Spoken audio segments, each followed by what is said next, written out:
Ya, jadi saya sendiri memakai minyak Faras klasik ya, sejak dokter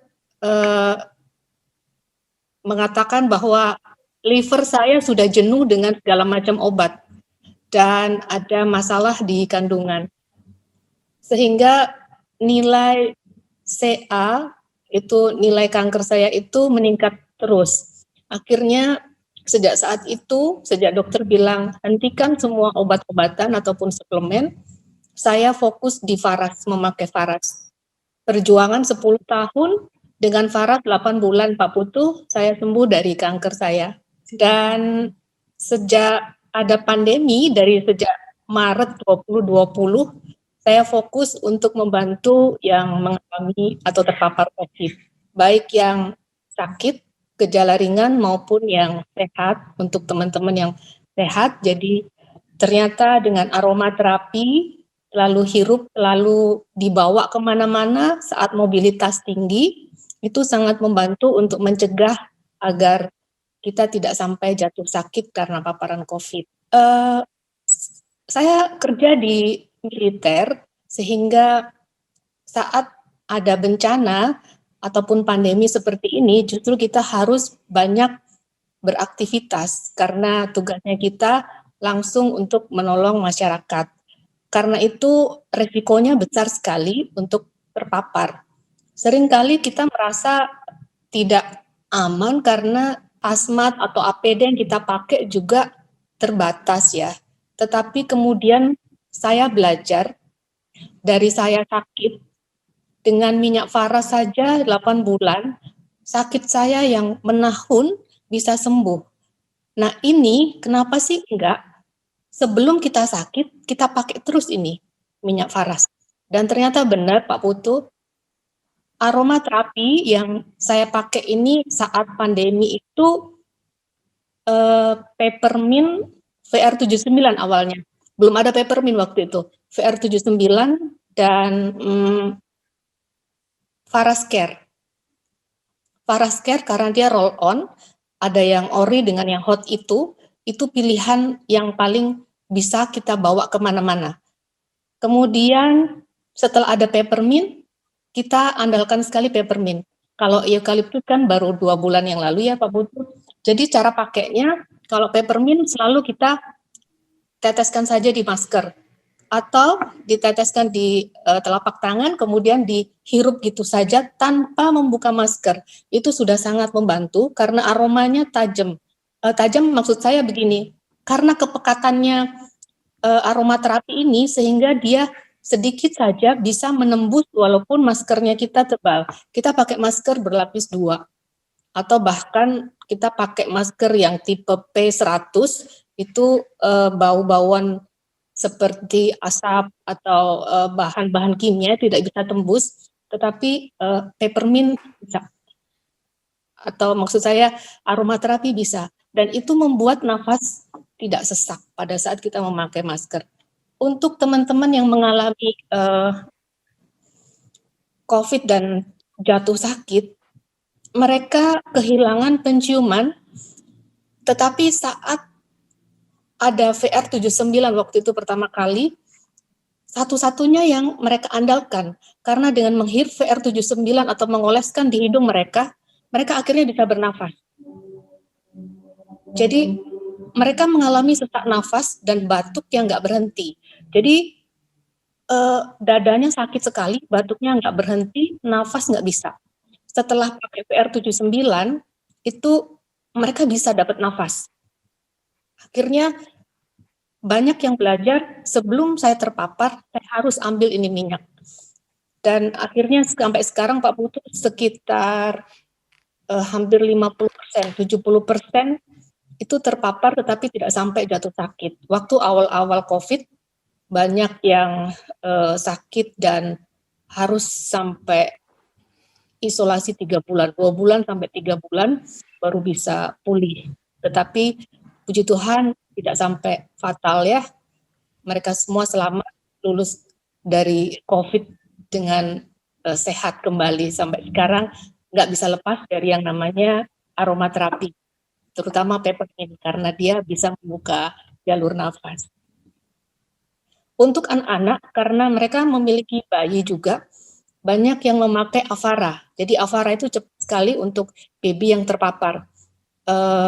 Ada bayi umur 1 tahun, ada yang baru 4 bulan terpapar pakai Avara.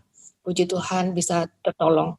Peppermintnya diteteskan di bantal atau diguling di mana bayi itu tidur atau di pakaian bayinya itu. Avaranya selalu dibalur di badan. Itu aja saya kira, Ibu Jen, Pak Putu. Ya, Bu Dokter. Menarik sekali ceritanya. 8 Iya. tahun ya, Bu ya. Luar biasa. Iya. Perjuangannya Ibu. Saya akui perjuangannya Ibu luar biasa. Minum Terima obat kasih. terus-menerus dan seterusnya. Gimana antara sakit dan itu Bu, melewati perjuangan itu? Iya. Seberapa berat Ibu bisa menerima atau menerima dengan ikhlas, atau ada penyesalan, atau seperti apa perasaan Ibu ketika sakit itu, Bu? Saya pribadi pengen tahu cerita orang yang melewati sebuah perjuangan. Iya, jadi ketika sakit, waktu awal menerima diagnosa seperti itu, yang ada adalah hidup saya sudah hancur. Saya tidak memiliki harapan. Saya betul-betul putus asa. Saya ada di titik nol. Kemudian saya berobat, saya berjuang. Saya bilang, saya harus berjuang karena saya punya anak. Kemudian ke berbagai dokter sampai ke luar negeri ya.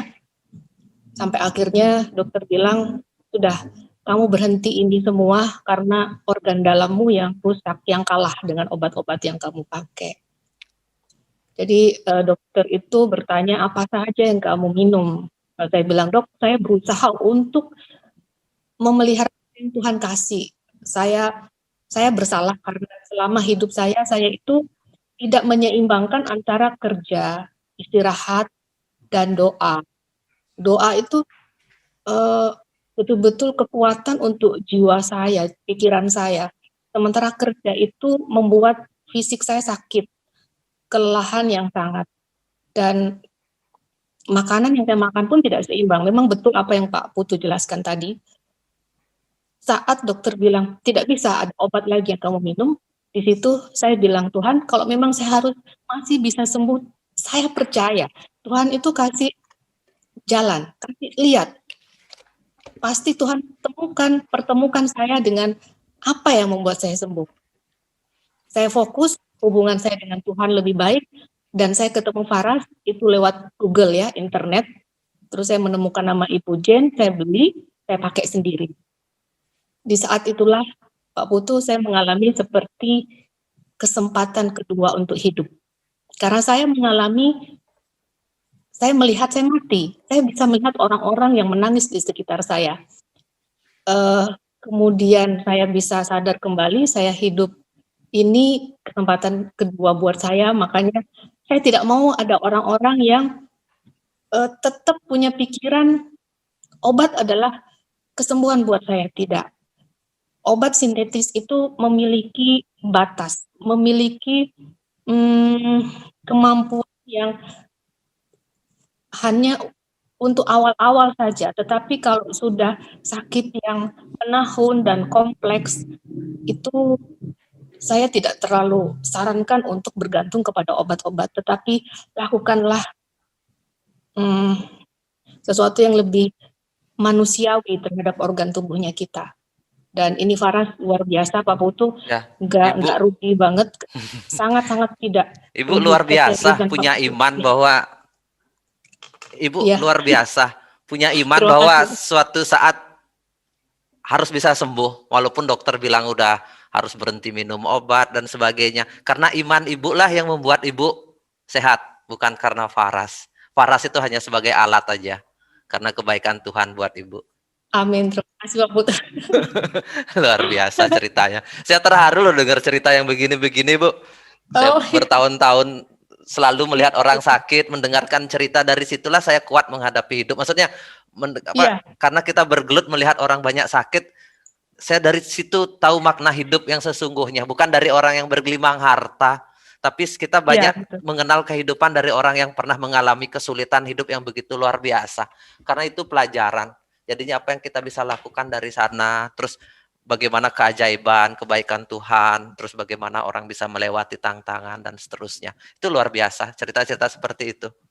Dan terus jaga cerita ini, berbagi terus kepada orang lain, karena cerita ini akan meneruskan ke banyak orang yang lain yang membutuhkan. Kadang-kadang kita kasih obat aja tanpa ada cerita motivasi seperti ini.